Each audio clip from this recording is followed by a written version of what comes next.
We are very lucky that in order to have some of these conversations, we have with us today Susan Griffith, who is the Executive Director of the Timpanogos Legal Center and Professor of Law at the Brigham Young University Law School. The Timpanogos Legal Center is a nonprofit organization that works with local attorneys to provide pro bono services to low-income people and victims of abuse. And we all love free services, right? And it's a wonderful organization that Susan was actually a part of founding. She's also been teaching at BYU since 1995 and is the director of the Family Law Clinic and the Domestic Violence Intervention Clinic. She's also worked as the Assistant Attorney General in Child Protection. So Susan is an immense wealth of information after 30 years of working to help victims of intimate partner violence navigate the legal system. So Susan, thank you for being here to speak with us today. Thank you.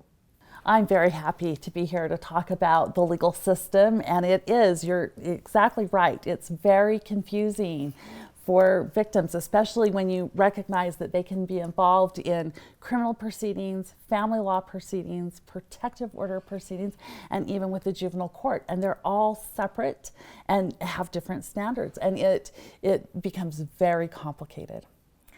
Speaking of complicated, in the course of this video, we'll be answering many different questions about different parts of the legal system. Please know that you can pause the video at any time, and there will also be the opportunity to explore individual questions on the website at a later time. It might be helpful for you to have something to take notes. Now might even be a great time to pause the video and grab something if you don't already have it with you. We'd also like to make a couple notes of our own. We want to note that victims of intimate partner violence can be men, women, or other gender minorities. So we may use pronouns interchangeably, but many victims are women. In addition to that, we want to note that this video is not intended to substitute legal counsel or to speak to your specific case individually. Susan has some thoughts about how that might work in a really complicated system. It is, and we understand that this website is going to be used by people all over the world, and obviously there's going to be big differences between countries, but even here in the United States, the laws vary tremendously from state to state, and even from city to city. We call it a jurisdiction, the area the area that a court can rule over. And people need to be familiar with the way the laws work in their area, and even though there will be differences between judges in the same area. And that's why it's so important to talk to an attorney from your local area who can give you very specific advice and counsel about how to handle your issues. So as we're getting ready to dive into the real meat here, I'd say that as a clinician, oftentimes what I'm working with clients in is parts of the criminal process and criminal proceedings that are particularly scary. It's an intimidating process. So in this section of questions, we're going to be addressing the basics of criminal issues, from police involvement and courts to the resources that might be available to you as a survivor of domestic violence. I'll ask some of these questions in the way that it's posed to me by my clients as they're coming in. One of the first things that I might hear is, the police were called to my home to investigate domestic violence. What is going to happen now? The police may have already arrested the abuser or cited that person with a crime, or they may continue their investigation. The information would then be referred to the prosecutor's office, and the prosecutor is the one who will ultimately make the decision about what charges would be filed against the abuser. So it sounds like the prosecutor will determine what charges come forward. Thinking as a victim, what is my role in the criminal proceedings against the abuser? A lot of times the victims feel like they're the ones that have to press charges, and that is not the case. It's going to come from a prosecutor's office. The role of the victim is actually as a witness in this case. So it sounds like they'll make the decision. Is it possible that I won't have to serve as a witness? Most cases are settled, the vast majority of them, without a trial, and so very often the victim doesn't have to testify at all. So it sounds like if there is a criminal process, it's possible that I could be called as a witness. Do I have a choice as to whether or not I serve as a witness? You really don't. If the prosecutor subpoenas you to appear at the trial, you are obligated to appear in court. Now, you do have the option to contact the prosecutor's office and let the prosecutor know how you feel about it, and more importantly, why you either don't want to appear or why you're concerned. It might be about your safety if you were to appear. The prosecutor should know what your fears are and what your concerns are. And often in the United States, you can go through a victim advocate that will work with the prosecutor. So you don't necessarily have to call the specific prosecutor, but you can get that information to the person through your victim advocate. So I can make my wishes known, but it's not ultimately my decision. Can I tell the prosecutor that I want to drop the case altogether? You can tell the prosecutor that, but the prosecutor is not obligated to follow your wishes. The prosecutor is representing the protection of the community. It's not just about the case that happened in your home. It was a crime. And so the prosecutor has a broader picture, although prosecutors try to be sensitive to the needs of the victims and to do what's going to help them. They have more considerations that they also take into account.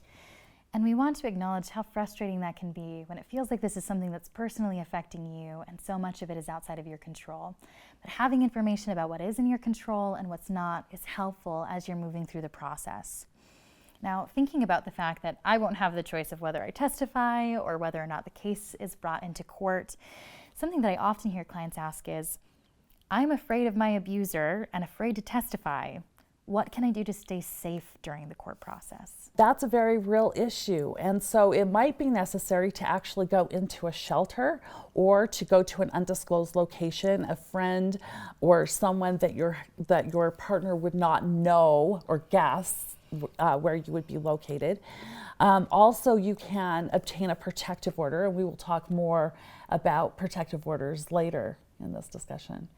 And we really want to emphasize, victims are the experts in their situation. I tell my clients over and over again, you are the best person to know how safe you are and what steps you need to take if that's going to a shelter or moving location to keep yourself safe.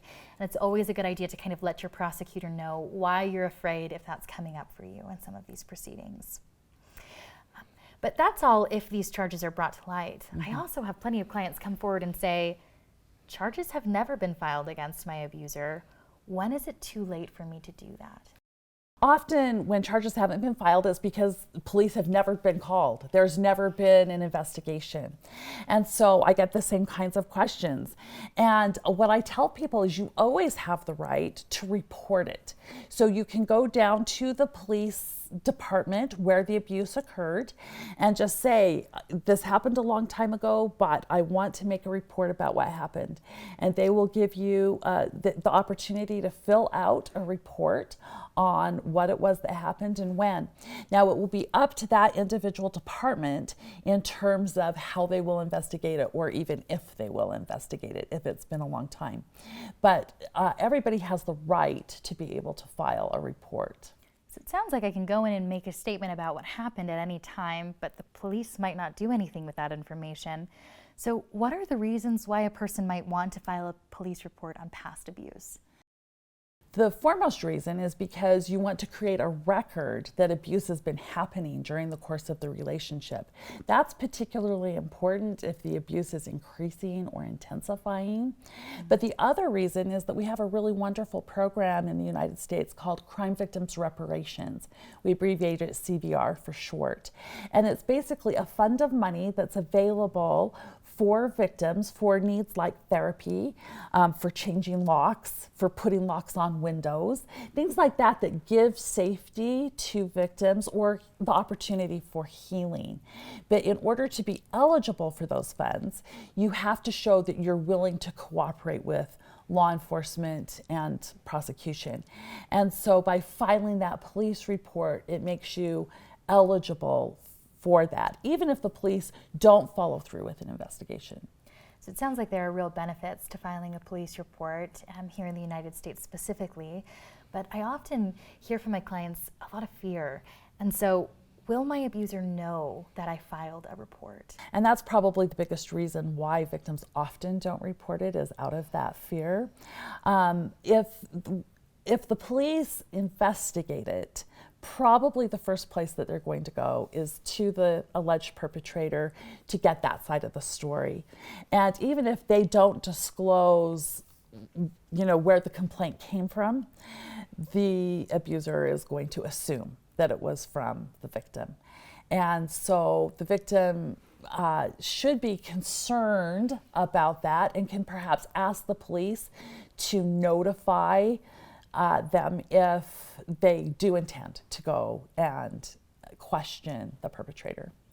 So that's helpful. I can ask to be notified before they question them. And again, relying on that intelligence and your knowledge of your relationship to know if you should go to a shelter or an undisclosed location for your own safety. Absolutely.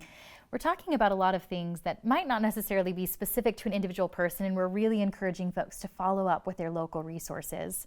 So along that line, who can answer my questions about criminal proceedings and what to expect in court? In most locations throughout the United States, we have what's called victim advocates.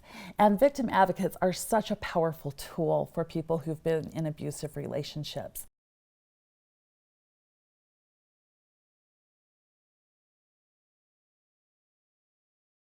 They aren't attorneys, they don't represent the person in court, but they can accompany the person when they go to court proceedings. And that provides such an important service, in that it can be very intimidating, the thought of going into a court building and friends and family of the perpetrator might be there, and having someone that can get you into a secure room where you're not having to be out there with them. The victim advocate can also provide many services like referrals to other things: housing, utility assistance, food assistance, getting help in finding a job, just a whole list of different therapists, groups that are available. So many different referrals that are really important. And then additionally, they often will help give the person who's been abused either the forms to fill out in order to obtain a protective order, or in some cases, the victim advocate may even help them fill out the documents that are necessary for that. So there's a long list of things here that victim advocates are doing to assist survivors of domestic violence. What should I do if there's not a victim advocate? Well, first of all, you can call the national hotline, which number is going to appear on the screen, and they can tell you if there is a victim advocate in your area. So you don't have to try and find where your victim advocate is. One number will tell you if there is a victim advocate that's available. And if not, you can go directly to your prosecutor's office and talk to the prosecutor or a representative from their office about what the next steps are, what your role will be, what you need to be aware of, those kinds of things. Sounds like the prosecutor has a very involved role. So if we're thinking about the prosecutor, who does the prosecutor represent? The prosecutor represents the city or the district or the state where the crime occurred. The prosecutor does not represent the victim, although most prosecutors are trained to be sensitive to the needs of the victim. But because the crime was committed against, it happened within the community, and that's what the prosecutor's primary concern is about.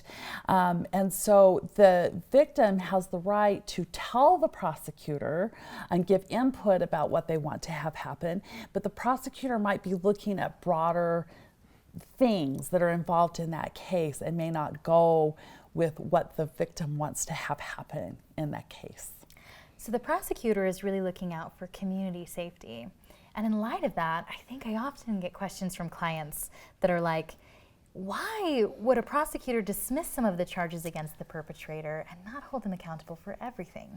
That can feel so frustrating to victims, especially when they've been in long-term abusive relationships, and finally it feels like, there's going to be some accountability, and then they see prosecutors dismissing charges and it feels like, they don't understand how serious the situation has been. And let me just explain that that's not what's happening.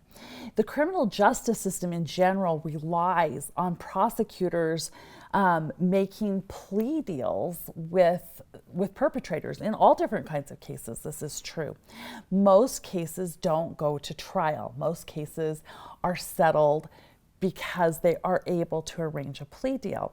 So prosecutors, when they initially get the information from the police, will charge as many possible offenses as they can, in order that they know that they can then dismiss some of those and still get a sentence that is going to be significant for the crime that's been committed. And again, we want to acknowledge how personally distressing that can be. It may be that the charge that was dropped is the one that was most personally meaningful to you. We want to create sensitivity around how painful these things can be, but do want you to be informed about what the process can look like, and hopefully understanding the reasoning why behind some of these decisions are being made will be helpful in terms of just processing the experience generally. And I'll just add that prosecutors usually look at it in terms of the things that they dismiss are the things that are going to have the least impact on the total sentence. So it may be the charge that felt most personally significant to the victim, but the prosecutor's looking at it in terms of what is the best sentence that I can get in this particular case. Now, in addition to having clients who are concerned about their abusers being held accountable, there are also clients who are really worried about how it might affect the perpetrator to go through this process. So, will the criminal process destroy my partner's ability to work and get credit if he gets convicted? That's such an important question for victims, because a lot of victims, it's not necessarily that they wanted the perpetrator to get arrested, they wanted the violence to stop. And so now they're concerned the violence stopped, but what are the ramifications going to be for the whole family? And so it is, if the perpetrator is convicted, that conviction is going to show on their record, which can affect everything from credit ratings to the ability to get housing, to the ability to get a job or keep their job. And so it can have big consequences. So thinking of that, is there a way to hold my abuser accountable without wrecking their ability to pass a background check? Very often the victim wants the abuser to be held accountable, but hasn't necessarily decided to leave the relationship and doesn't want to have the entire family impacted by the consequences of this. The answer is that having a conviction does show up on background checks and even credit reports, and so it can influence everything from the ability to get a job or keep a job or credit rating or the ability to get housing, and those are significant things. Knowing that, the criminal justice system has looked at a way to try and prevent especially first-time offenders from having those serious consequences. In Utah, we call it a plea in abeyance. It might be called something different in another jurisdiction, but the concept is that the perpetrator takes responsibility for what happened. They admit that the crimes happened, and then there is an agreement with the prosecutor on what terms must be fulfilled, and usually it includes having an assessment, getting treatment, having no further instances of abuse, no other criminal charges. Those are some of the common things. There might be others depending on what's involved in this situation. If after the specified period of time, the person who's been charged completes all of those requirements, then that plea has been fulfilled, and the charge will not show up on their credit report or on their background check. Now, it doesn't completely go away. The FBI can still see it, and the prosecutor's office can still see it, so that if there's charges again, they don't get the same opportunity to have that, or at least many times they don't. But it is a way that the perpetrator can still be held accountable without having really catastrophic impact for the entire family. The ability to, even if they do separate, if the person can't pay child support or pay debts that were incurred during the course of the relationship, those can be really negative consequences for the victim and the family. I also know, as we're thinking about criminal proceedings, I'll have many clients who are coming to me and saying, I've been abused throughout the relationship, But when I defended myself and I left marks on my partner, the police arrested me. So we've been talking a lot about the perpetrator in the criminal system, but what about the victim? If I have charges pending against me, how can I find an attorney to defend me? In most jurisdictions, you have to be at risk of jail time in order to get a free public defender. And if it's a misdemeanor case and it's a first charge, it's very unlikely that would happen. And so there's a good chance you wouldn't be given a free attorney. So that leaves you with two choices. You either have to hire an attorney, which everyone knows is expensive, or you represent yourself. If I have to represent myself in criminal charges, what do I need to know? You should be aware that you will have an opportunity at a pretrial. So before you go to that final trial, you'll have an opportunity to talk to the prosecutor. And at that time, that's usually when they talk about what kind of plea agreement you might enter into. And so it's important to know about that plea in abeyance, or whatever it's called in your jurisdiction, because you can talk to your prosecutor about whether that might be the right kind of an answer for your situation. You need to be very careful in talking to the prosecutor, because you need to be aware anything that you tell the prosecutor also can be used against you.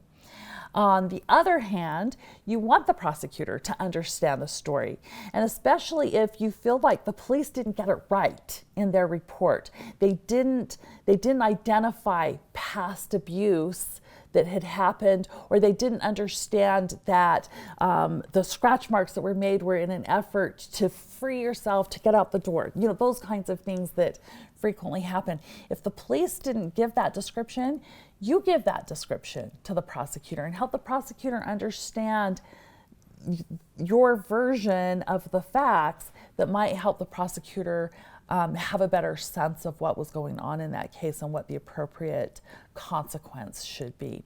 But don't forget, they're not your friend. They're the prosecutor, and so you have to be very careful about how that conversation goes. So being sure to share as much detail as is useful to kind of get them aware of the situation, to make it known that you're the primary victim of abuse, while not potentially sharing information that could be held against you as you go through the proceedings. Right. You know, thinking again of the abuser, I often find that victims will say, my abuser is making many promises to me that if I refuse to testify or I don't show up in court, they'll do something, go get treatment, or stop the abuse. How should I handle those kinds of requests? This might be one of the first times the perpetrator's ever been put in a position where they are going to be held accountable, and there could be consequences for the bad things that have happened during this relationship. And so very often the perpetrator will make all the promises you've ever wanted to hear. I will stop drinking, I'll get a different job, I'll go into counseling, whatever it is that has been requested before. They're probably going to be promising it now in an effort to make this bad thing for them go away. My experience over and over and over again is, as soon as that case is dismissed, it goes right back to the same things that have been happening in the past. And here's the thing that I would want a person who's been abused to know and understand, and that is, we understand why the person who's been abused can be very compassionate with it. This is a person they've sometimes had children with, they've had often a long-term relationship with. It's a person they really care about. And so they don't want bad things to happen to that person, but they do want the abuse to stop. Yeah. And the problem is that the promises that were made to the person who's been abused can't be enforced by anyone except the court. So by keeping that order there, if the perpetrator doesn't do the things right, then there's a consequence. If the case is dismissed and doesn't do the things, there's no consequence for that. So important things to kind of keep in mind is there's not the guarantee that your partner's behavior will change. But based on some of our previous conversations, there is a guarantee that because you're a subpoenaed witness, you are at risk of being held legally responsible for not showing up. We really want to weigh those things carefully as you're making a decision. Right. And thinking about all of the things that can occur in the course of intimate partner violence, sometimes I'll hear the question, how is something like strangulation different from other violent acts, particularly in how that's seen by the legal system, and what is important for me to report? It is so important to report anything where there's been pressure applied to the throat or to the breathing. It can happen in a multitude of different ways. But the reason for that is the consequences of that action are life endangering. It can create severe disability, if not death. And for that reason, prosecutors often charge that offense as a felony instead of as a misdemeanor assault. And so it's important for the victim to understand how to report that to the police. Because sometimes in the past, victims would just report it as, he choked me, which is not the right word. Choking is something that gets lodged in your throat, not a force that comes externally, which is strangulation. And I think from a psychological perspective, to kind of add to why that's treated with such severity, we know that even just a few minutes of oxygen deprivation to the brain can lead to death. And kind of the severity of its impact on the brain will vary based on a number of factors. But based on the length of time and the severity of the oxygen deprivation, folks might experience a type of brain injury known as an anoxic or hypoxic brain injury. And here's kind of why that matters.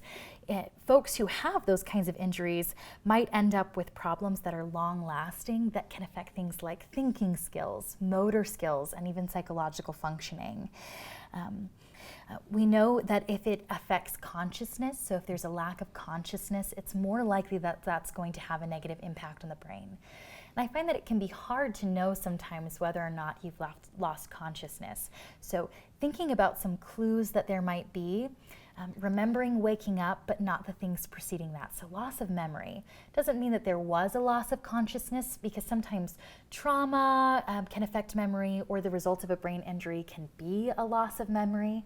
But it's an important clue that you might want to share with a doctor. So if you can remember waking up somewhere without much memory of incidents before, or a loss of memory generally about an incident, that could be an important clue if you can't directly remember losing consciousness. If we're thinking about other really important things that you want to be sure to describe to your doctor, make sure you describe in detail any event where you've had your breath obstructed. So that could mean smothered by a pillow, having your head submerged underwater, having hands or any other kind of object placed around your neck. Really, anything that's designed to restrict your breathing, you're going to want to make sure to mention to a doctor. And here are some things that might be important to detail. How many times have these events happened to you? It's likely that it's been more than once. How long did each of those events last, if you can remember? Did you lose consciousness? Again, keeping in mind some of those clues of what that can look like. And what were the mechanisms of how you were injured? So again, that's just the simple details of, was it the pillow? Was it hands around the neck? Describing the way that that obstruction to your breath occurred would be really important to share. Also keep in mind that there's a very strong fight or flight reflex that can occur when something is vital to your survival as breath is being threatened. So what we know is that there can be very strong psychological effects that occur for you. That might be something like trauma and PTSD symptoms that you start to notice. So paying attention to how this can influence you and making sure to bring that all to your doctor's attention.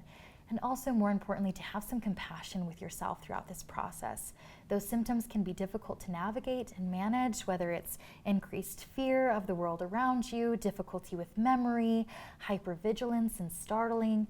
Have some compassion with yourself, and know that it's okay to turn to resources to get assistance as you're navigating having those symptoms. Those things that you just described, Ariel, are so important. And we want people who've been through that to go to a doctor because they need to get the treatment and they need to be assessed because of the possible damages. It's very important to get that report in the hands of the prosecutor as well.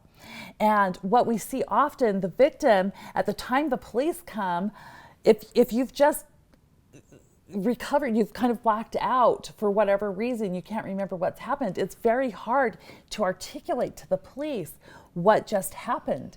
And so it may be after the police have left, it may be days later that you're thinking, I might have blacked out. You may not have recognized it at the time.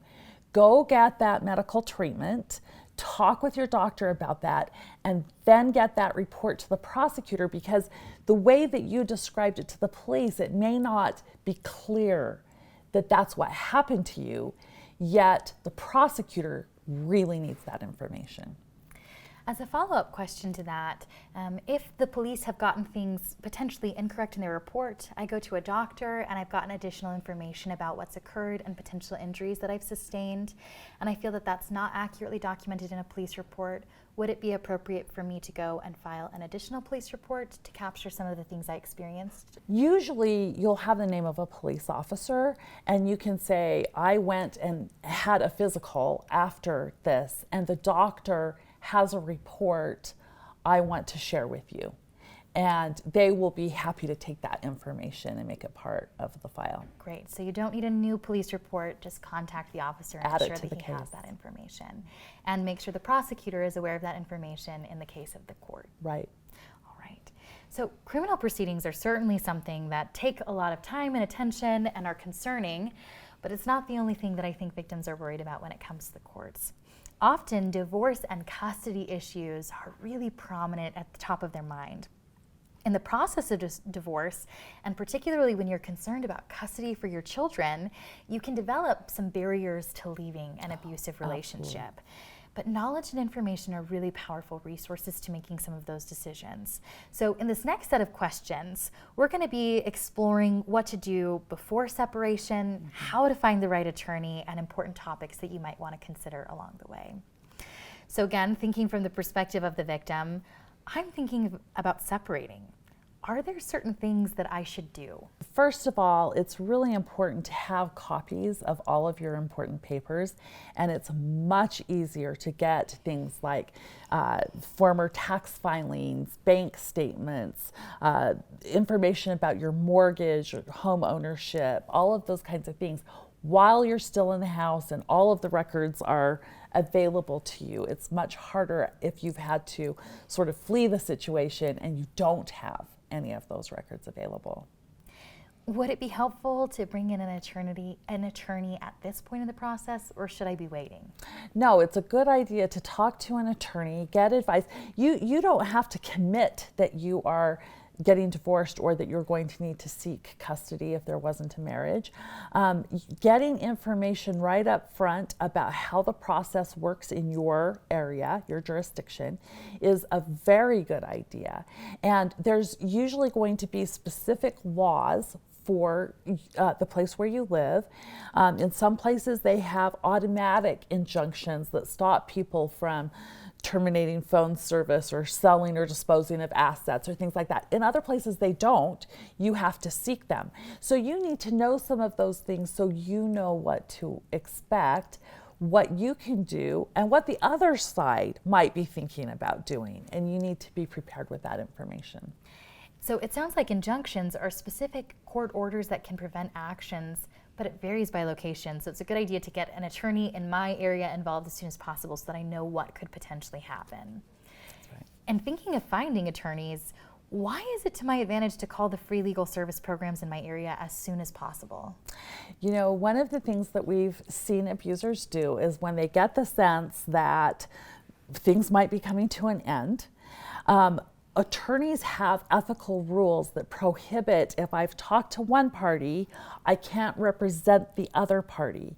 And so abusers will frequently go make a contact, not really even having the intent, knowing that they're not going to qualify for the services, but they just make the contact so that their name is in the system first, which then prevents the victim from accessing those services. So even if they haven't represented them, if they've even spoken to them on the phone, they can no longer provide those free services to me. I've even seen situations in small areas where the opposing party will contact every attorney in that area, so that the victim then has to get someone from outside of that area, and that increases their attorney's fees because of the transportation costs and things like that. So it doesn't have to be a commitment that you'll follow through, but it's important to at least contact some of these free legal services so that they remain an option for you if you do decide to follow through. It's not a commitment, but it's just securing your options. Right. So I understand that it's very expensive and difficult to change attorneys. So the most important thing that I can do is make the right decision about the attorney at the outset. What is the best process for finding a good attorney? That is such a difficult question, because how do you find the right attorney? And it's so unique person to person. I often compare it to therapists. Not every therapist is the perfect one. It's very individual. So here's some things that you can do. First of all, talk to friends and family. Everyone knows someone who's been divorced. Talk to people, find out their recommendations if they know some really good attorneys in your area. Second, go to Google and do some checking on the attorneys. You'll start to see names that will resurface as being good. Then go to their websites, read about them. Where did they go to school? What's their area of expertise? See what things stand out to you as, oh, this is looking good to me, but don't end there. After that, you want to come up with a list of probably 3 or 4 attorneys that you feel like have kind of are at the top. And one of the things that sounds very expensive to do, but I really recommend you at least interview 2 or 3 of them. Now, some attorneys will do a free consult, but most of them won't. Or some of them will do reduced cost consults. But it's worth the time to make sure that you're getting the right attorney for you. It's an investment, because if you have to change attorneys, it is so expensive. So you want to make sure you're getting the right person from the outset. Is there anything you should watch out for with attorneys in those interviews? Any red flags that might indicate they're not the one for you? Oh, I think there's a lot of things. It starts with asking the right questions. If you ask the attorney, and there's a whole list of different kinds of questions that you could ask. I would ask, what percentage of your cases are like mine? You want to know that family law isn't just kind of an area they do to the side. And very specifically, you don't have a standard family law case. You have a case that has domestic violence issues in them. Ask them how many times they've handled those kinds of cases. Ask the attorney, what do they consider a good result in a divorce case? Because that's when there's no win or loss. Everybody feels like they lose in divorce. And so get the attorney's perspective on what they see as a win. Ask them what their philosophy is in handling a contested divorce case. Most divorce cases settle. Domestic violence cases are harder to settle. And so the case is likely to be contested. Find out what your attorney's theory is on handling those cases, what their strategies are when they're handling those kinds of situations. What is their approach going to be in mediation when they know that they're going to be hitting up against a brick wall abuser type of personality? Ask the attorney, what do you think is the likely outcome of my case? And see if the attorney is trying to promise you the world or if they're going to tell you the truth. Yeah. You want someone who's going to tell you the truth. There's a lot of attorneys who will promise the world because they want your retainer. They want you to put the money down, and then they quickly, they're the ones who don't call you back. They tell you, oh, you should just go ahead and settle for this, and you're wondering, well, where's my fighter at, right? So ask the questions to really kind of try and boil down, what is this attorney really going to do? Ask the attorney what they're going to do to keep you informed of what's the status of the case. The number one complaint filed with the bar in family law cases is failure to return phone calls. So find out, how frequently are you going to be in communication with me? If I can't get a hold of you, is there a legal assistant assistant that I can talk to. Find out about billing. Do you bill the legal assistant for a different amount than you bill out your own time? How often will I get statements that itemize what it is that you're billing me for? Get into the specifics of some of those details so you know exactly what to expect. And if the attorney is kind of hum-haing about those things, that gives you a pretty clear picture of what you're going to be dealing with. So in addition to that, is it possible for me to speak with other clients? Is that an appropriate thing to ask? You can ask the attorney for that. Now there is, because of attorney-client confidentiality, Sure. Attorneys can't just tell you, oh, I handled this case and this case and this case. But sometimes attorneys will ask some of their former clients if they can have permission to allow a prospective client to contact them and get information. So some attorneys will have that and some won't. Are there other ways to check up on them, like looking at articles or bar websites? Yes, you can always check with your bar website to make sure the attorney is in good standing. And you can do the Google search to look and see if there's been any press releases or news articles relating to your attorney. What questions should I ask in order to find the best family law attorney, specifically with experience in domestic violence cases? That really is important because a lot of attorneys will say, oh yes, I do have experience, and it means that they've represented maybe a couple of people in a protective order hearing, but they don't really know the hardcore dynamics of what's been going on in the abuse case. And it really is helpful if your attorney is prepared for those issues, particularly because we know abusers often bring in parental alienation and some other things we're going to also be talking about. If your attorney isn't prepared to handle with those issues, it can be really, really difficult. So I would ask some very specific questions, and don't let the attorney give an answer that says, well, I would do this. You're asking these questions saying, when you've handled domestic violence cases, how have you handled this issue? And some examples of issues that you might want to bring up. You will be familiar with what you think is going to come up in your case, so you might have some of your own ideas, but here's some examples. What do you do to refute allegations that the victim's been an inadequate parent? That's very often the case, right? How did you handle a situation where the abuser underreported income and they own the business, and so you're not getting any information on the finances? That happens very often in abuse cases. They're very controlling of the finances. Records are hard to come by or don't exist. How did they deal with that? And get an answer for how they actually dealt with a real case of that. Ask how they handle it when the abuser asked for full custody of the children, even though the abused person is the one who had primarily been the one taking care of the kids during the relationship. How did they actually handle that issue? And just as a note, you'll have the opportunity to pause the screen, write down the questions as they're popping up. We'll also have them housed on the website if you want to come back to these questions. There's a lot of information here, so try not to feel too overwhelmed. It's okay to notice if that's coming up for you, but just as a quick reminder, these will be options available for you so that you'll be able to keep these notes and come back to them as often as you need to have them as a reference point. And I just add, write down your questions that you want to ask the attorney that you will talk to as well. Absolutely. And in thinking about some of the other things that you've mentioned, some of the potential contentions that come up in these kinds of divorce cases, I'll have clients ask, I have a history of mental health problems and or substance use. How concerned should I be about that becoming part of the case and being used against me when it comes to custody of my kids? I think sometimes that's one of the issues that keeps a person who's been abused in the relationship because they feel like they're going to be blamed for everything that's gone wrong in the relationship. And that definitely is a tactic that's used by abusers. And the other thing that we have to confront is that often the person who's been abused has turned to substances either as a way to cope or an escape mechanism from the horrible reality that they've been dealing with.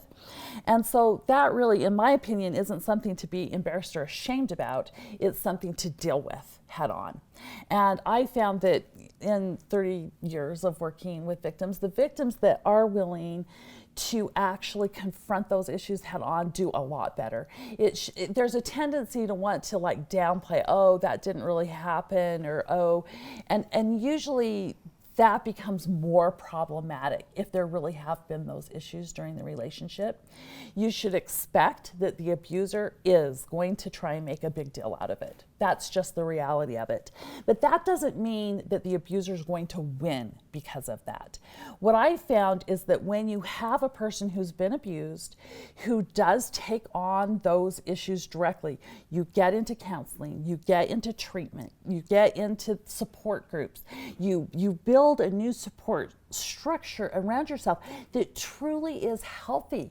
It allows the person to get to stability. There's good news and bad news about being in the court system. The bad news is it takes a long time to get through the court system, especially on a contested case.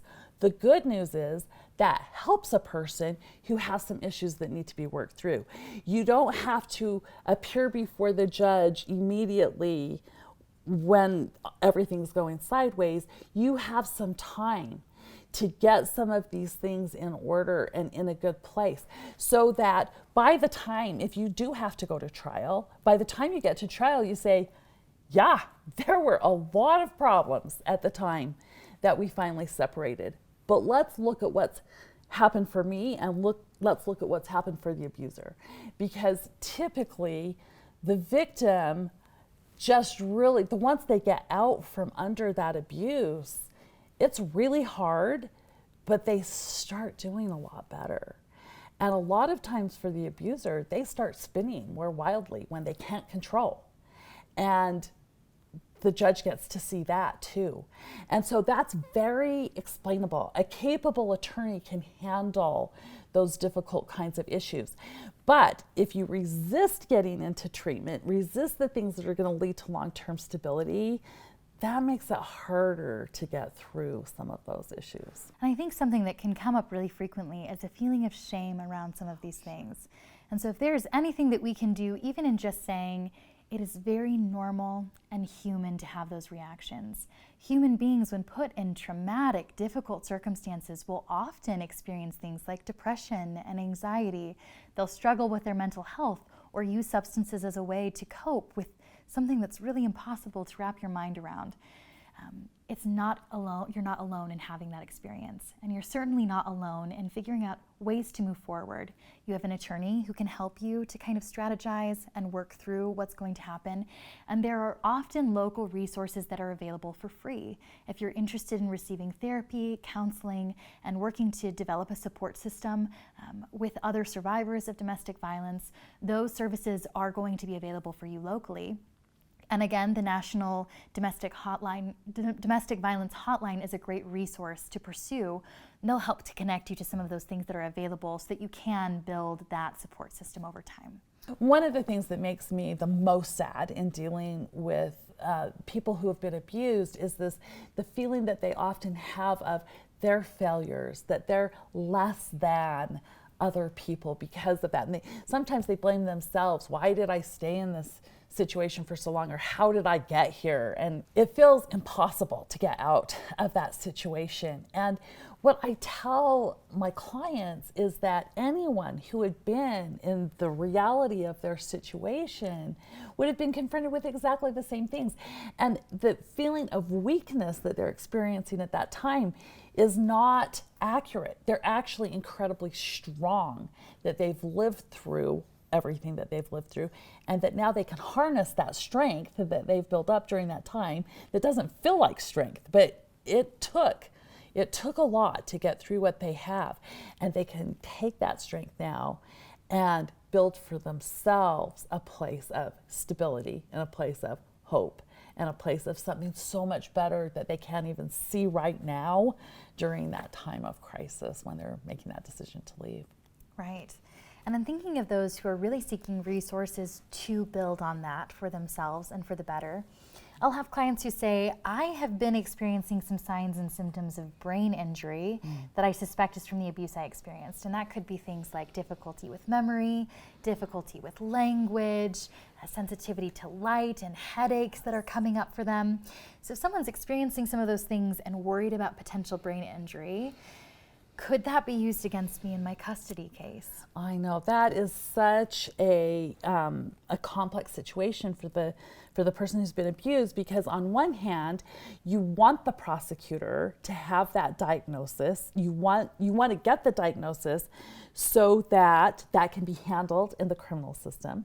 But those very same people who get that diagnosis are then like, well, then is that going to be used against me that I have a brain injury in my custody case? So it helps me in my prosecution, but it hurts me in my family law case. And that's a difficult situation to be in. Every person has to kind of make that decision for themselves as far as what they want to do, but I would do that in consultation with your attorney, because the reality of it is, if your doctor can help you get treatment that can help you function in a way where your children are going to be safe and your children are going to be healthy, then there's no reason why that should impact your parenting plan. But if there are physical limitations that would make it very difficult to parent, for example, young children who are dependent on you, it could have an impact on what the court decides. And I think an important first step in that process is really getting an assessment.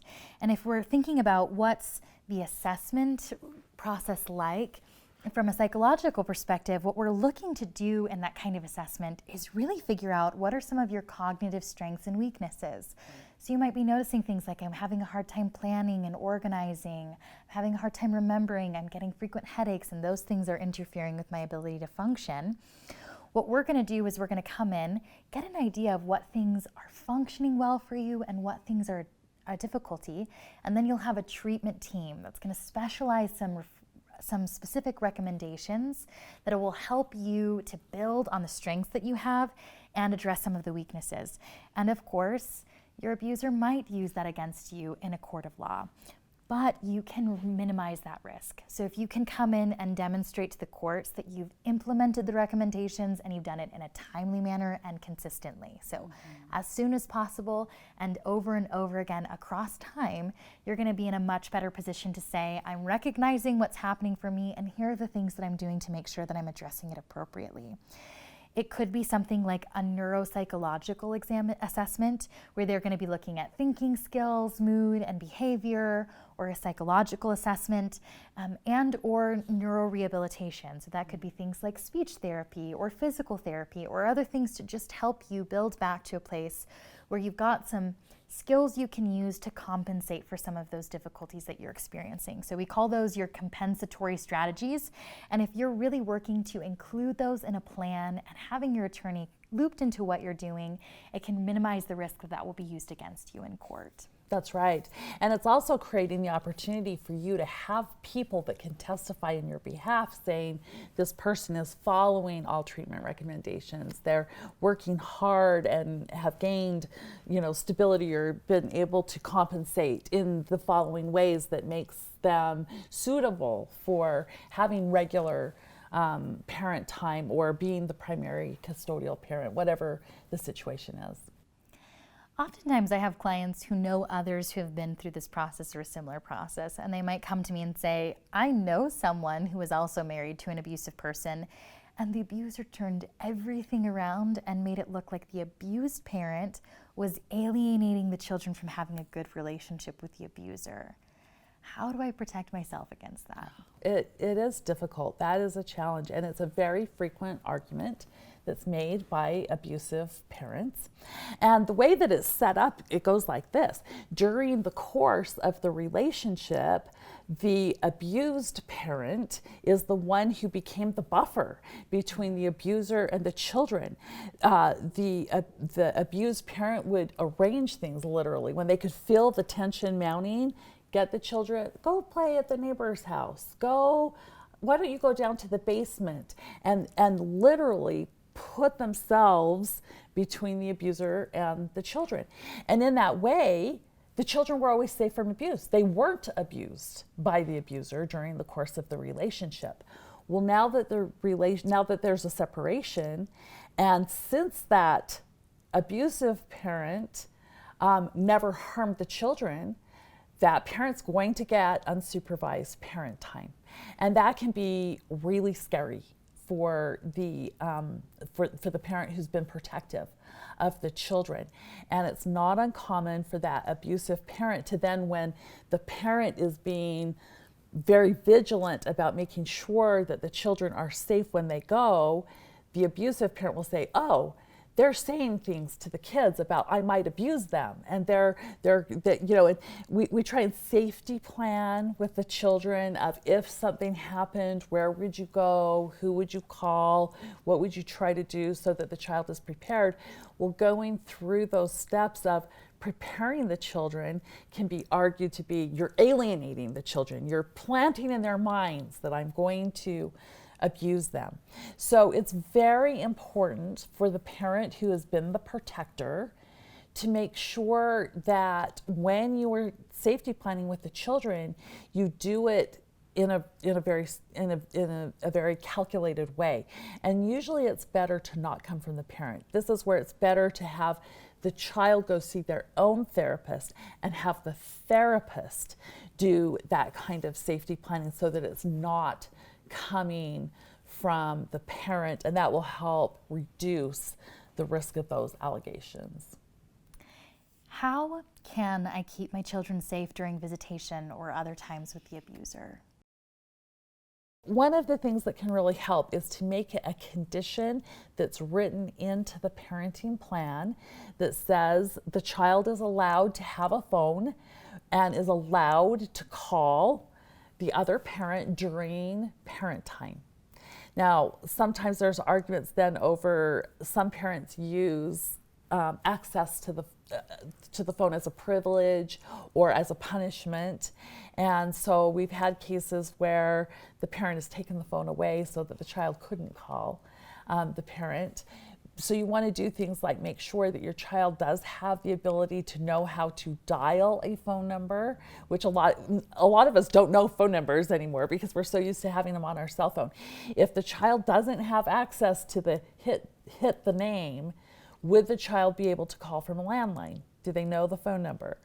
When you're dealing with very young children, of course, that the phone isn't going to help. But in many cases, that can be an additional layer of protection for the child. You know that the child could reach out to you if there was a concern.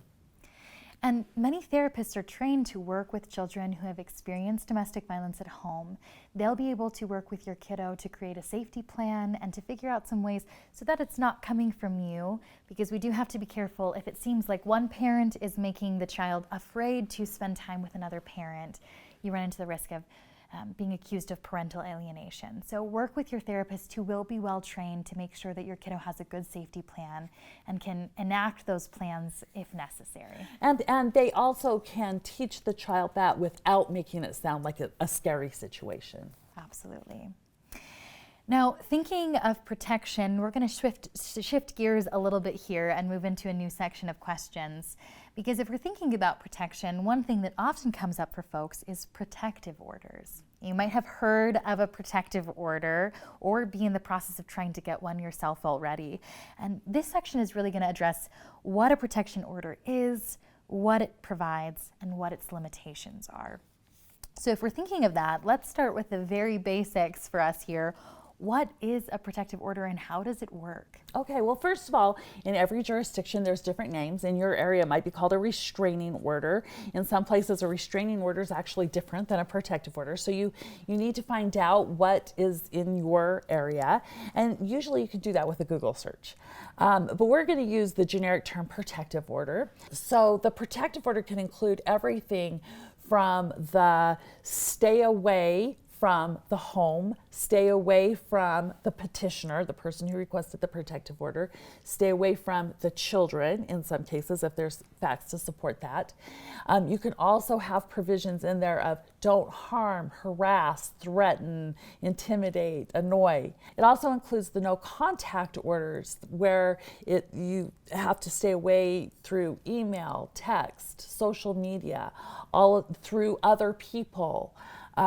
So there's a lot of different provisions that the judge can sign off on in the protective order, and affords protection to the person who's requested this order.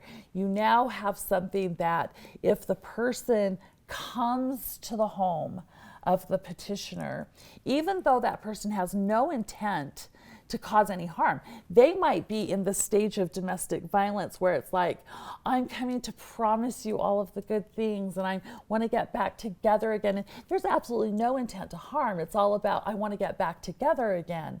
Well, the fact that they're there is the crime. There doesn't have to be a new criminal act in order to get enforcement. And that's the real power of protective orders, is it helps prevent getting into the situation where there will be new instances of violence. So it sounds like what a protective order includes can vary by what's requested and by state. Who can I go to figure out the process of a protective order and how it might specifically apply to my situation? That will once again depend on your area. You can probably do a Google search to find out a lot of the basics, but most people can go to the courthouse and the court clerks can either tell you where to locate forms to do it, or so much of it's done online now, of course, and would be available just with that simple Google search. The other place is if you can get a hold of that victim advocate, and once again, we have that number posted to find out if there's a victim advocate in your area. Victim advocates are always trained on where are the forms for protective orders, how do you access it. Often they can answer a lot of the questions about the services that are available. In some places, there are free services that will help you actually fill out the petitions. Sometimes there's even free legal representation for you at the protective orders. It will just depend on what services are available in your area. Is this something an attorney can help me with if I have one? Yes, absolutely. You may, if you've decided to proceed with divorce or a custody case, you might want that same attorney to represent you in the protective order proceeding as well. In other cases, you might be able to get a free attorney to represent you in that part, and then you would retain the attorney for your divorce or custody case. So in thinking of getting a protective order, what are some of the advantages that come with getting one? The primary advantage is that when the order is issued, in most states it's put on a statewide system. That means when dispatch is notified of a new call, a new problem, they can tell the officer that's en route to the scene that there is a protective order in place. And so the officer gets to the site knowing that they have the authority to arrest. That prevents a situation where if it's a first-time call, officers go in, they're going to talk to everybody about what happened, investigate the whole thing before determining whether there's going to be an arrest or citation. With a protective order, it's clear who's going to be arrested. So that's an important protection. Another thing is that inside of that order, it's usually a specific section on where the respondent in the protective order, or the abuser, where the places that person has to stay away. And typically it's from the home of the petitioner, the workplace of the petitioner, other places maybe that person frequents. Those things might be listed in the order. So it's a clear, where can the abuser not go, or it's a violation of the protective order.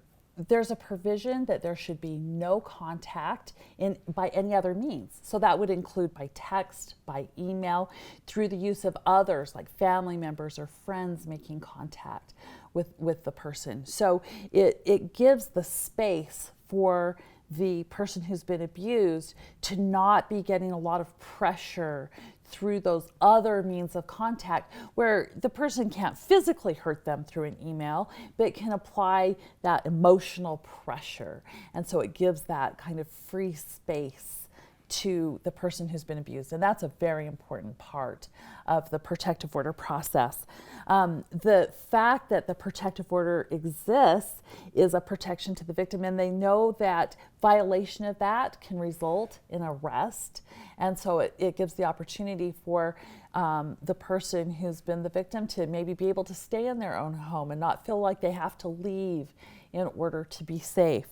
And then the protective order creates a record that abuse has happened. And that can be important in those cases, especially where there's intensifying or increasing abuse that's happening. And another important feature that most people don't immediately recognize is that there's also federal laws that prohibit people who have protective orders entered against them from carrying firearms. And so that can be an important provision for the person who's experienced abuse as well. Now, there's in some places, and it will depend on your state, but there are, in some protective orders, they'll also take care of what's called the civil portion. So the parts that we've been talking about, there's criminal enforcement. There can be arrests or citations for violations of those parts. There can also be these civil provisions where it takes care of things like who gets to stay in the home during this period of time, who gets possession of the car or the cars, how is child custody going to be arranged, when, who gets to see the children and when, and how will drop-offs and pickup happen so that the parties aren't coming in contact with each other. How is support going to work? Who's going to financially take care of the children during this period of time? Those are some of the civil things. You can't get arrests for violations of those things, but now you have an order that spells out how it's going to work during this period of time. And that takes away a lot of the uncertainty, which is such a difficult component of abuse relationships. And so that becomes a very big benefit for the person who's been abused. I think many victims are looking to feel safe, and I'll often get the question, will a protective order really keep me safe? That is a really good question. The protective order works if the police can arrive before the bad thing happens. And that's the issue. I'm often asked, are protective orders really effective? And the answer is yes. If you have time to get the police there, they're very effective. But if you have a person who's bent on killing or seriously harming the person, and there isn't time between when that event starts and the ability to call the police, then a protective order is a piece of paper. And we need to recognize the benefits that the protective order gives, which are many, right, but there's also very real limitations. And so if there is fear that the person really could,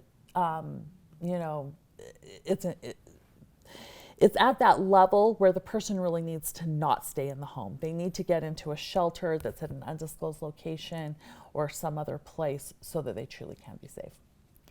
What should I do if my abuser gets a protective order against me? Those are frustrating situations, and that's where you really do have to talk to an attorney in your local area to find out what the policies and procedures are. In most cases, it's going to be possible to counter petition. So at the time that you're notified that a petition has been filed against you, you can counter with, here's my side of the story and what's been happening. And this is why there shouldn't be a protective order entered in this case, but there should be a protective order entered in my behalf instead. And then that becomes a factual issue for the court to decide, right? There's going to be a hearing where both sides are going to put on their evidence, and the court's going to make a decision about whether no protective order is entered, or whether it's entered on behalf of one person, or whether there's going to be a mutual protective order, which they try to make that rare because it's difficult to enforce those. But those are the options. If I get a background check and I have a protective order against me, will that show up? Yes, yes. How do I find out how to terminate a protective order in my state? Once again, talking to an attorney or a victim advocate about how that process works in your state is important. One of the things to know is that, so when you talked about the background check, it's a lot of times you can explain to the person who's requesting the background check why there's a protective order in place, but it's very difficult to explain if there's been a violation of a protective order. The fact the protective order exists that may not cause an automatic bar to getting housing or to getting a job. But if you violated a protective order, that's going to be very hard to explain. So just make sure if that protective order does get entered against you, comply with it, even if it doesn't seem fair. And if I comply with the conditions, is it possible for it to get dismissed? Usually there's a set period of time that the protective order will last in your state. And so that's the first thing to check out. The second thing to check out is if there is a way to contest the protective order that has been entered. Most protective orders start out as what we call ex parte orders, meaning they're temporary. They were given with just one side's notice to the court, and so the court wants to hear what the other side of the story is before making that final order. And so you have that opportunity to go to court, make the explanation, counter it if you are in need of the protective order, and hopefully get the right result at the end of that hearing. If there's a protective order in place, am I still allowed to contact my abuser about things like parenting and paying bills? That becomes very complicated because it is, and once again, as I've said often, it depends on the rules in your state, but most of the time, the police get really upset when the protective order is entered against one person and then the other person makes contact. It makes it seem like, are you really in fear if now that you've got this order, you're making contact with the person you're saying has been abusing you? And so even if you're not going to, there aren't consequences for you, it doesn't put you in a favorable light with the people that you want to have enforce that order. So the best thing to do is to work through attorneys. Your attorney can talk to the other side's attorney, but there aren't always attorneys on both sides. And so then you have to look at other options. And a lot of times the best way is to put the instructions right in the order as far as what will happen. How will communication happen in order to do a parent exchange? And sometimes it's worked out by the one parent appoints a person to be the contact point, and the other parent picks another person, and those two people communicate with each other in order to make the arrangements work. So it sounds like there's maybe times that you need to contact the person, and doing it through writing is going to be a good way to make sure that it's kind of documented, and really to be careful and know that abusers will often try to use any exception to a no contact order as a way to speak to you about other things. So keeping some of those warnings in mind and having the ability to communicate through written expression is a safe way to go about it. That's right. And there's even new apps now that are meant exactly for custody cases, and it tracks every communication, and that can go straight to the court. And so those apps are a nice substitute when you allow an exception to communicate by text for the purpose of parent time only. Very often those texts become about more than just the parent exchange. There will be something about that and then a bunch of other things that aren't pleasant and aren't appropriate. So it's nicer to have it in that separate app that tracks everything, knowing that that can go before a judge. In thinking of a protective order, why does a protective order provide my abuser with my address and vehicle information? That's a challenging question for victims, and it often seems inconsistent that they would request that. So in most cases, what will happen is the victim can apply for the protective order without disclosing, for example, if they've moved to a new apartment or a new home. They don't have to disclose that on the protective order. It will say address protected. Then there's a separate form that the victim fills out that is submitted to the court that does have the address, because the court needs to be able to contact them and know where they're at. The problem becomes when that address is not known to dispatch, then they can't tie the protective order to the protected address. And sometimes that becomes a disadvantage for the victim. So that's why having addresses can be helpful, is that it makes it known to the police which addresses are protected, but sometimes the advantage of that isn't as big as the disadvantage of having the perpetrator know what those addresses are. And it's often the case that in this process, victims are having to make complicated decisions that weigh the pros and cons, and the only way to do that for your specific circumstance is to know the possible options. Right. It would be great if there was only pros and a clear right or wrong answer, but it is important for victims to really learn to trust themselves. You can trust your instincts. Work with your therapist, work with your attorney, work with other folks in your support system, but trust yourself to make the right decision using all of the information you have to kind of weigh those pros and cons. And along with those people that you talked about, the victim advocates are Yes. also really good about explaining how things work locally and in their experience, what typically works out best for victims in similar situations. So in addition to some of these more specific instances and cases, there are questions that come up about the broad legal process and things that might apply generally to court proceedings. So in this next section, we'll kind of explore some of the general legal questions related to the process of separating from your abuser, questions that you might need to know about your attorney, confidentiality, and some of these other catch-all kinds of questions. So to start, what do I need to know about how attorneys bill? That's really important. If you are retaining an attorney, you don't want to get surprised by what you're agreeing to. So when you go in for that initial consultation where you're deciding if you are hiring them, and that's another thing I would say is that a lot of times people going in see the attorney as the person in power, and so they defer to them. Really, you're the person who's making the controlling decision. You're deciding whether to hire that person. So don't fear asking questions. And one of the primary questions should be, how is the billing going to work? First of all, it helps to know how attorneys work in general. They bill by the hour, and those amounts vary greatly, a lot of times depending on the place that you're in. But you need to make sure you understand what that hourly rate is.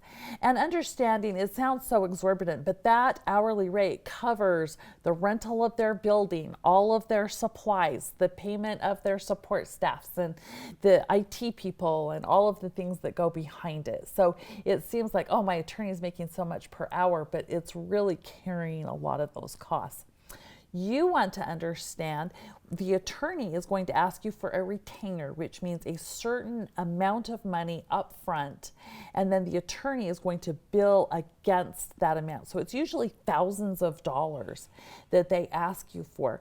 You want to know what the amount that they're asking for is based on. So for example, usually they'll feel like the case probably will end in a mediation, a resolution. So is this amount only good through the mediation? And if there's trial, then there'll be another retainer after that. Will it include doing temporary orders, or is it assuming that's not going to happen? You want to know what is built in to the price that they are quoting you, so you have an expectation of how long that money will last. You want to ask the attorney things like, how do you bill out your support staff? Is that at a lower hourly rate than your rate? How often will you get the bill? Will it be itemized? Some of those important questions. And if you and then make sure when you get the billing statement that you're reading it, that it makes sense. And just know it takes a lot more time than you would expect to do even simple things. It seems like this whole process takes almost learning a new language. And some of it is just getting familiar with what those terms mean and how they apply. So one thing I might hear is, who can I speak to confidentially? Most people know that attorneys owe a duty of confidentiality to their clients. That means they're not going to go talk about you to other attorneys or to other people. But that also extends to the office staff of the attorney, their employees. The attorney has the right to discuss your case with people within their office because you have retained them as part of their office. But it shouldn't go outside of that office.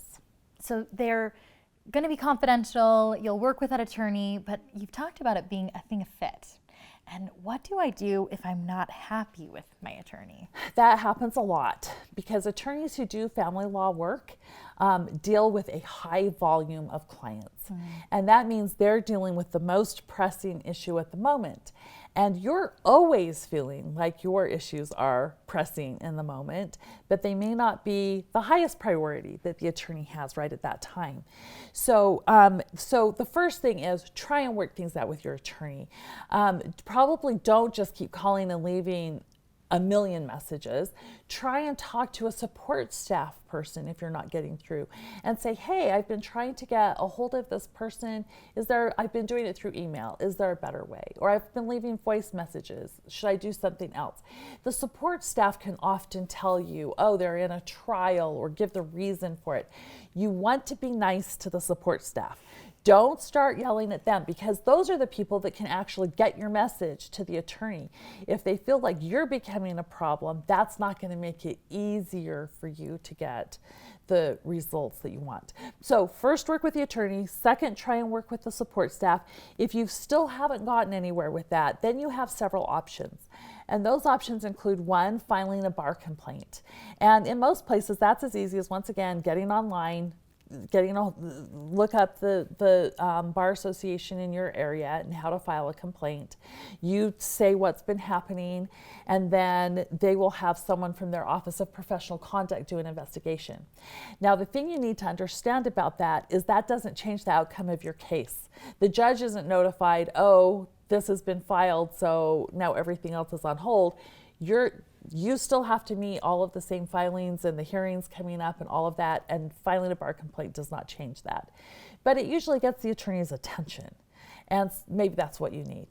The second thing that you can do is, if you feel like it's actually negatively impacted you, you've lost a hearing because the attorney wasn't prepared or didn't show up or something like that, there are attorneys that specialize in suing other attorneys, and you might file a malpractice action.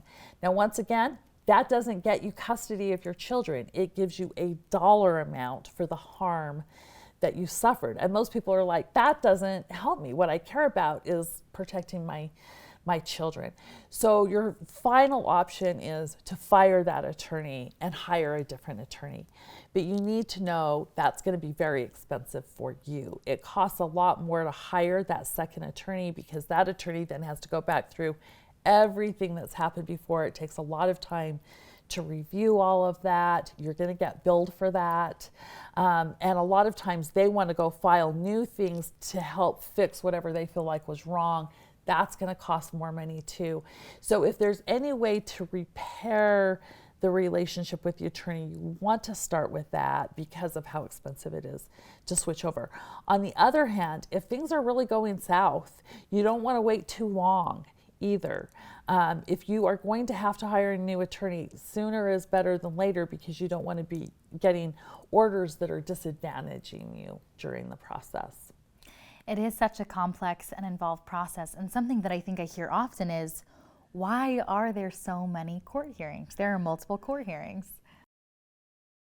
For people that are involved in abusive relationships, you could have a criminal case, a family law divorce or custody case, a protective order case, and if whatever your version of social services, Division of Child and Family Services, gets involved in the case and does an investigation because the kids were present when the abuse took place, you might have juvenile court proceedings as well. Those are 4 very distinct court systems that are all going to be a part of your life. And the reason it's so frustrating is that each one of those 4 types of cases have different, what we call elements. Those are the things that have to be proved inside of them. They're different in all 4 of those. There are different people involved. In some cases, in some of those proceedings, there's a guardian ad litem, but not in others. In some of them, there's a prosecutor, not in others. In some of them, so you get the point. And a lot of times I talk to victims who are like, well, my victim advocate told me this is how it worked. And that's true for the criminal case that the victim advocate is part of, but not true in the juvenile court part or in the family law part where the victim advocate isn't involved. So sometimes people are given information by professionals that are involved and they think it applies to all of their situations when it only applies to the one particular part that that person's connected to. Very, very difficult for the average person to try and understand, how am I supposed to keep each of these things separate and understand what a court is capable of ordering. Courts are actually limited. They can't just order anything they want. They can only order what they have jurisdiction over. And a lot of times when you've got 4 different kinds of proceedings happening, it's not possible to really understand all, which one is the right place to go to ask for what you need.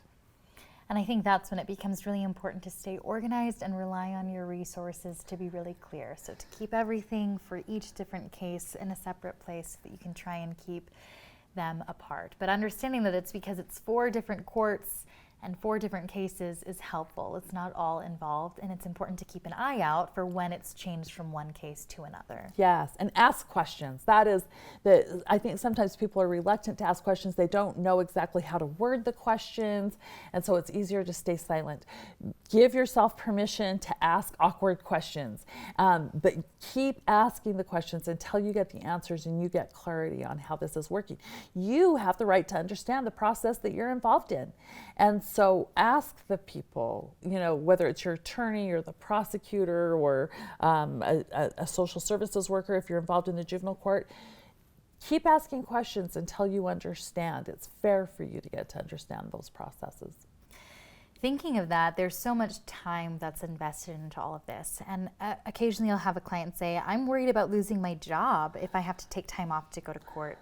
How likely is that? Well, and you can imagine, especially when you've got 4 different potential cases going on, just how many times.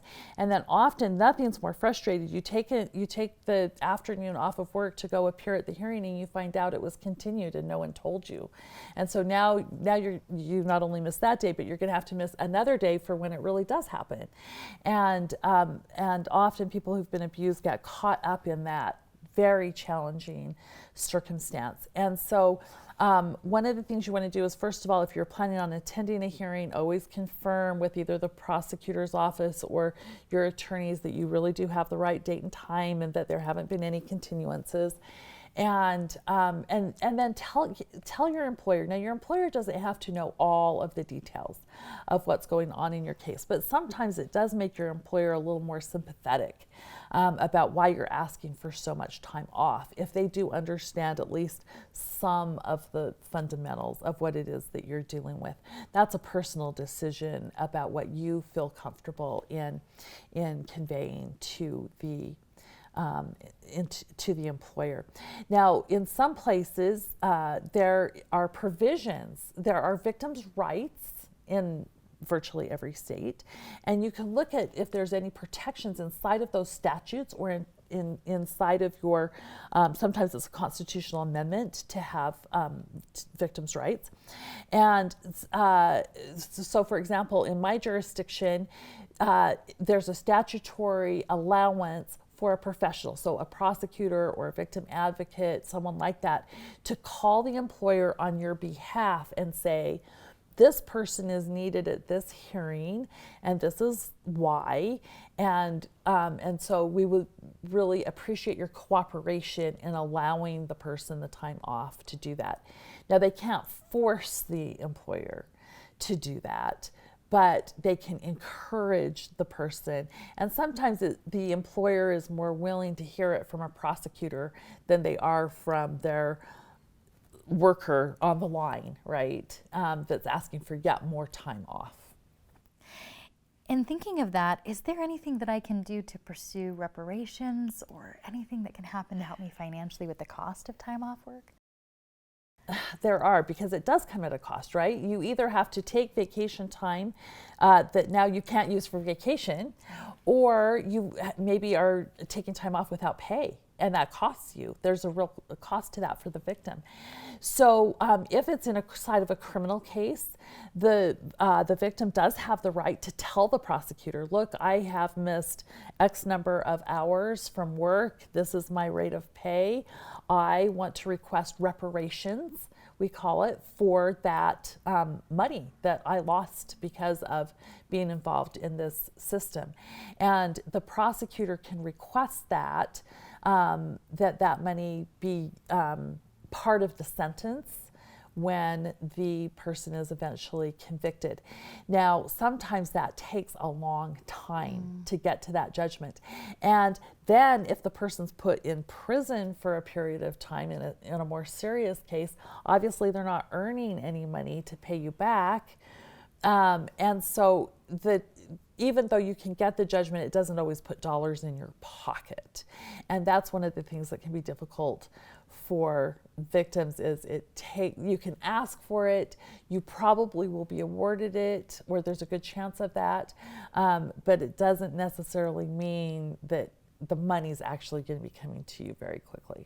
Which is an important thing to consider. Yes. Something that might be worth pursuing, but you don't want to be dependent on that money coming in a short period. You don't want to have unrealistic expectations about Right. what that means. So we've talked a lot about some of the more broad, general issues that can occur. Now we're going to transition to something that's a little bit more specific, and that's going to be looking precisely at brain injury. So we know that it's common for victims of domestic violence to have head injuries. That can be from blows to the face, head, or neck, or strangulation. And this section really covers things to consider when it comes to medical treatment, to managing symptoms, and navigating the court system and processes when dealing with brain injury.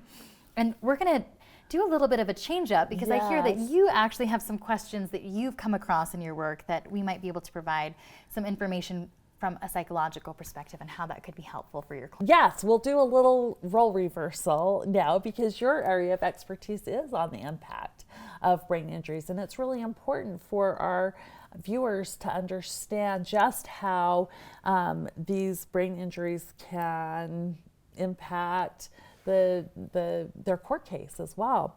So to start out with, brain injuries often cause, as we've talked about before, headaches. It makes it hard to focus, difficult to concentrate. Bright lights can make it even worse. What is someone in that situation to do? I think it's really important to remember headaches are a really common and persistent problem, and that doesn't make anything immediately better, but it's helpful to know that you're not alone in having some of those difficulties. So if you've had a concussion or some other type of brain injury, a headache is a really common symptom that can persist afterwards. And here's something that's really important is that those kinds of post-concussive headaches really can make it hard for you to participate in court activities. And there are things that can be done to be helpful. An important reminder is that you're going to need the appropriate documentation in order for you to get any accommodations from the court formally. So that's the first thing, is we want to make sure that you're getting proper medical documentation of what's going on. We've talked about that a little bit with some of the assessments that you can pursue. Use your victim advocate. Use your support system.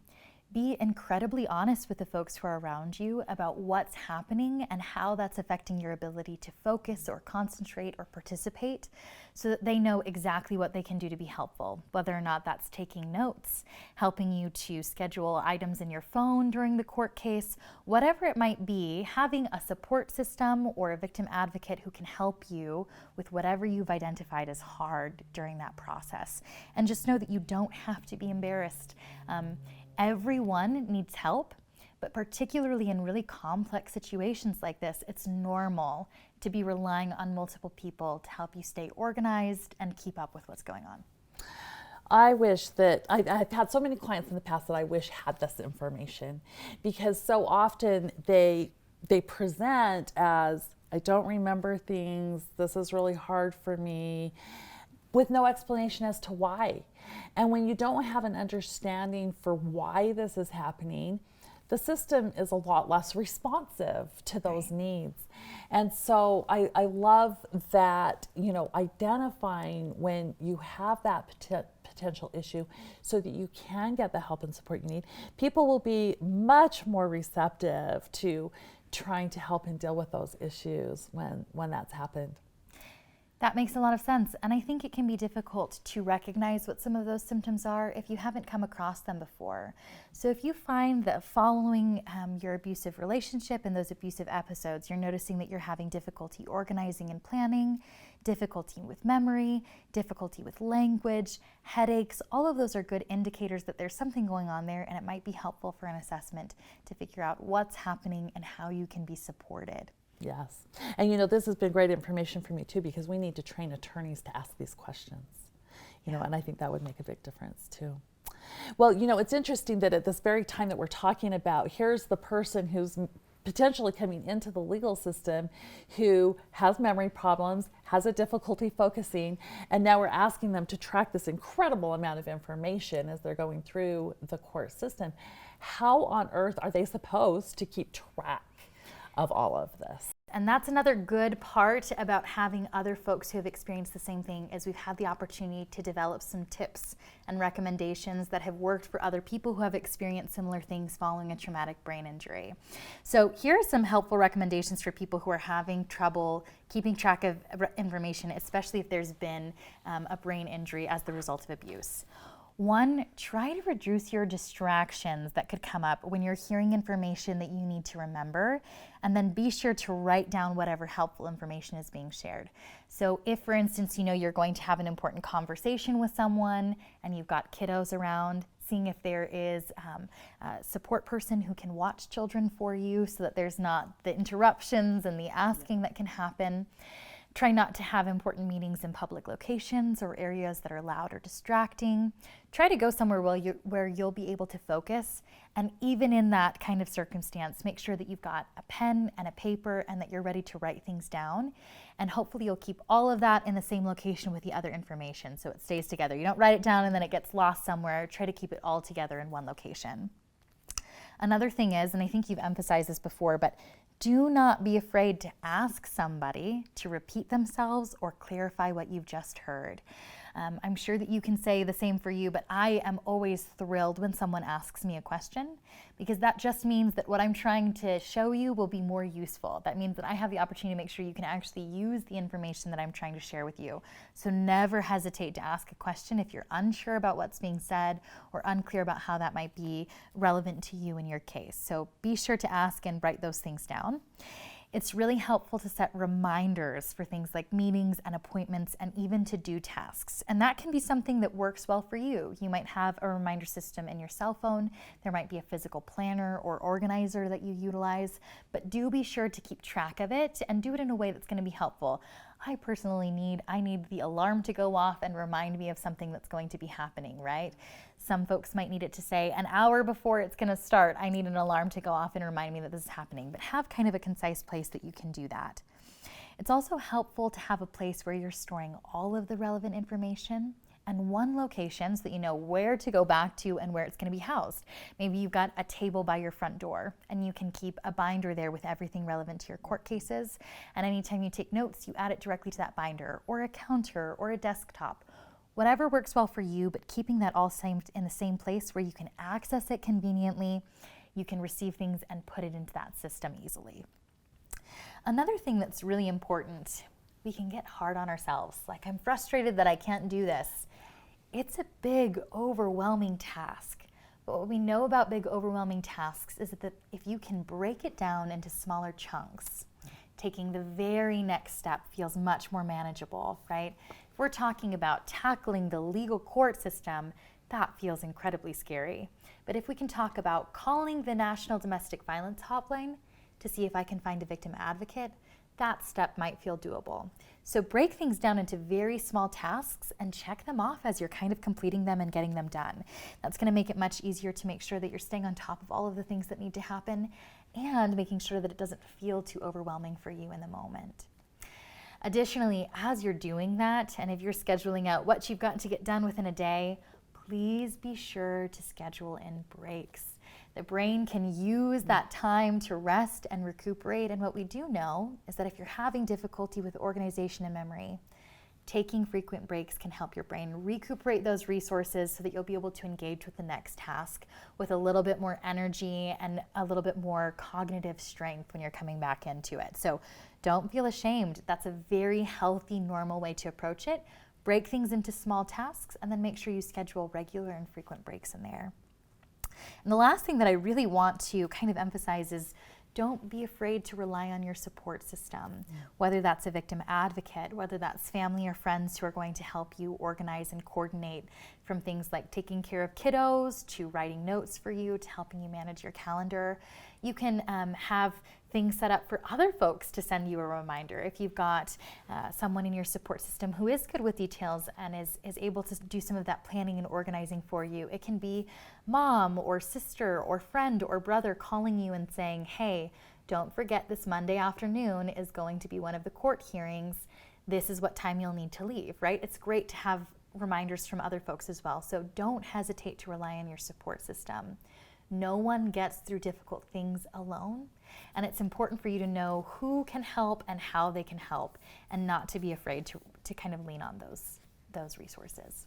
That is just excellent advice. You know, I have clients who don't have traumatic brain injury that really can use that same advice. There truly is no reason to feel any kind of shame on needing to ask for support or ask for the phone calls or ask for the reminders. I tell all of my clients, so many who don't have traumatic brain injuries or brain injuries of any kind, hey, I've given you a lot of legal information. If you need to come back to our clinic next week and hear this all over again, that makes sense. Right? We're asking people to deal with very complicated issues. And for anyone, it takes hearing it more than once. So that's not something to feel ashamed about or frustrated by. You're dealing with a lot, and it's fair to have questions and to need to hear things repeated. And I think it's so important that we give that support. Do you have any recommendations that you make specifically to your clients about how to keep track of some of these details? Yes, well, and somewhat similar to what you've just said, my biggest recommendation always is the 3-ring binder, have tabs. They don't realize how many documents are going to be involved when they start out their case, and so they collect a few documents here and there, and they go into different file folders, and pretty soon all of a sudden you've got this mess and you don't know which order it's in, and so it's just easy to quickly have things get out of hand. If you keep that 3-ring binder with the tabs and keep it in order, keep things dated, keep each section stapled together so that your pages don't get out of order, you'll have everything at your fingertips. This is good advice for anyone who's going through a court case because there's just so much to keep track of, but particularly for a person who is going through the effects of having a brain injury. Yeah, and it sounds like it could be helpful if you have one page specifically dedicated to dates that you can keep at the front of that binder. Keeping track of when things are going on is a big part of navigating some of those court cases. And then also, it's helpful to keep track of who you're speaking to and what advice they're giving so that you can refer back to that over time. So making sure that you've got the contact information so that if you've got follow-up questions later, you can ask those questions then. That's so true. You know, you get a lot of advice from victim advocates, from your attorney. You hear things from the court clerk or other people. So always write down your source when you're writing down what you were told, because sometimes you'll go back later and say, well, you told me that, and the attorney will be like, I didn't tell you that, and you don't remember where you heard it, and what you heard might be right, but the person you're talking to it's going to be disjointed. So writing down your source, the date and the time, very important. And that one page of dates, keeping in order the significant dates, having a timeline, because you never know when you're going to have to explain your case again. Your prosecutor leaves, a new prosecutor comes on. You have to rehire an attorney. Having that list of key dates just keeps things organized. So important. Yeah, absolutely. So lots of things that you can try. And just remember to stay hopeful. There are tips and tricks that you can strategize and work with folks who are in your support system to find what works well for you. I can imagine that for a person who has a brain injury, they, first of all, even recognizing that they potentially have a brain injury could seem really daunting. They might want to sort of, I mean, I feel like I would be in denial, like I don't want that to be the case, so maybe if I might be better off not asking about it. But realizing now with the things that we've said, how important it is to understand whether you have that brain injury or not. How can I find out for sure if that's the case?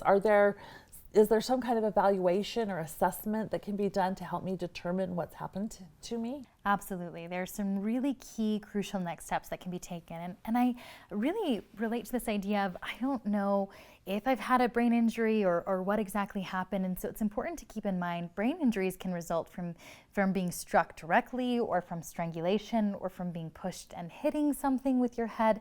So it's really important to keep in mind that there are lots of different ways that the brain can be impacted. And what you want to do is, anytime that there's an injury that's occurring after physical abuse, you want to go and get a medical evaluation as soon as possible. And you want to get it from a professional who's trained to do those kinds of assessments. So there will likely be a medical component, but you may ultimately decide that you want to do something like a neuropsychological assessment, where they're looking at your thinking skills and your mood and your behaviors. So first and foremost, though, getting a medical evaluation from a professional who's trained to observe things like traumatic brain injuries is going to be really helpful, because some forms of injury are really hard to detect. And it's really hard to trace their symptoms back to a specific injury after time has gone by. So you're going to want to go as soon as you can, and know that brain injury is really common when there's physical abuse and intimate partner violence. So it's something that you'll want to have checked out. In addition to know whether or not you have a diagnosis of a brain injury specifically, you're going to want to figure out what your level of functioning might be in different parts of your life, and how it might be impacting you as you're kind of going about living and trying to manage and negotiate all of those things. So depending on the type of injury you have, the severity, and the available resources that there are, your doctor might refer you for additional evaluations, like I was saying, those neuropsychological evaluations, or for some guided treatment. So it could be a neurological assessment, and that could be for disorders in your nervous system, which is kind of the brain and all of those things that are attached to it. It could be a neuropsychological evaluation, neurorehabilitation like speech therapy or physical therapy. They might refer you for a head CT or a brain MRI just to assess for evidence of bleeding or other injury to the physical structures in the brain.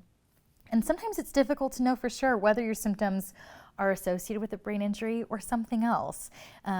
Brain injury symptoms can be due or made worse by several other things that are happening in your life. For instance, trauma, right? We know that brain injury can affect things like memory, but so can trauma. And being in an abusive relationship is very traumatic. So a lot of these things might come together and look similar. And so that's why it's really important to kind of go to the right kind of professional, get a medical evaluation, and then follow up with whatever recommendations for additional evaluation or treatment that they might have. And the idea is they'll be able to give you really specific recommendations and strategies that you can use based on what you're experiencing, so that it can help you improve your functioning in any areas that they're finding weaknesses. That's great.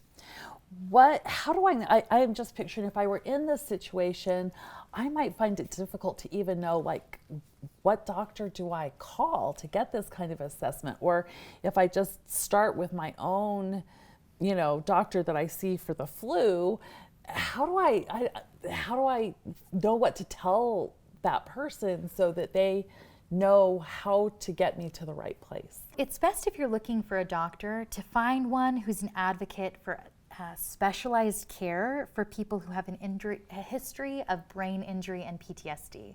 So trying to find a doctor who is specializing in those areas, in brain injury and PTSD, so that in the event you're evaluated and diagnosed with these things, you've got someone who's familiar with some of the nuance that can come with that.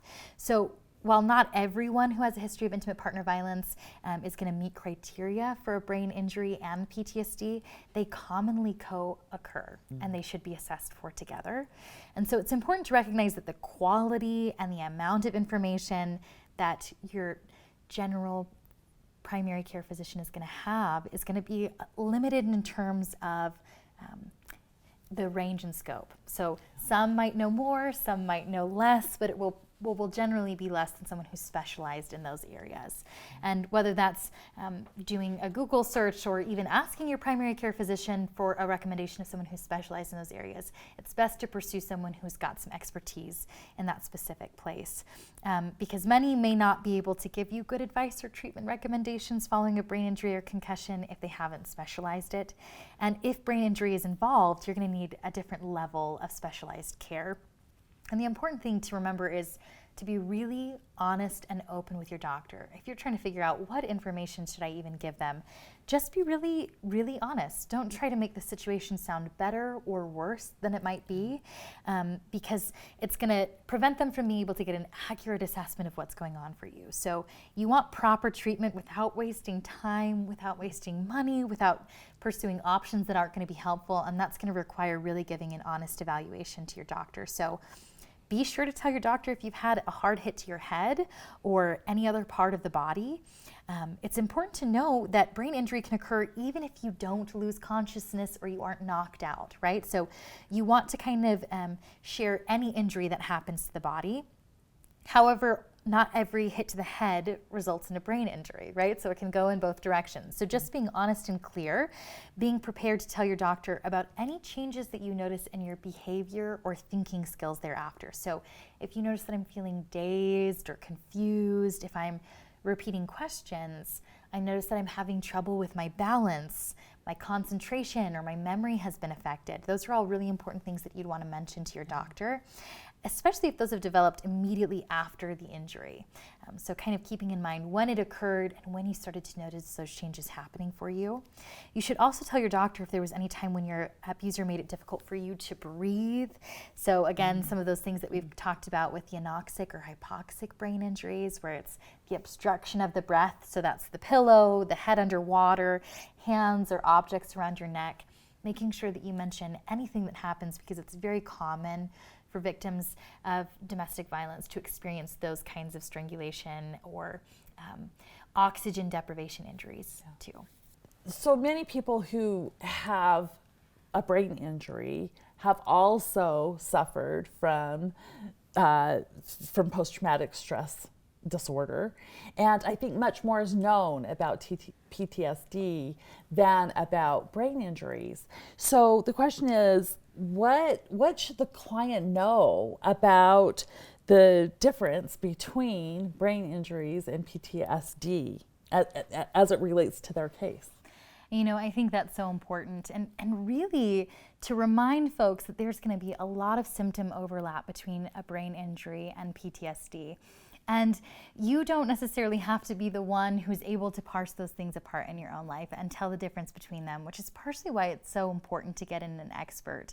Because there is so much connection and nuance between those things, it's important to work with somebody who's gotten the specialty to tell them apart and to figure out how to help you if you're experiencing symptoms of either, in terms of what recommendations will be helpful for you.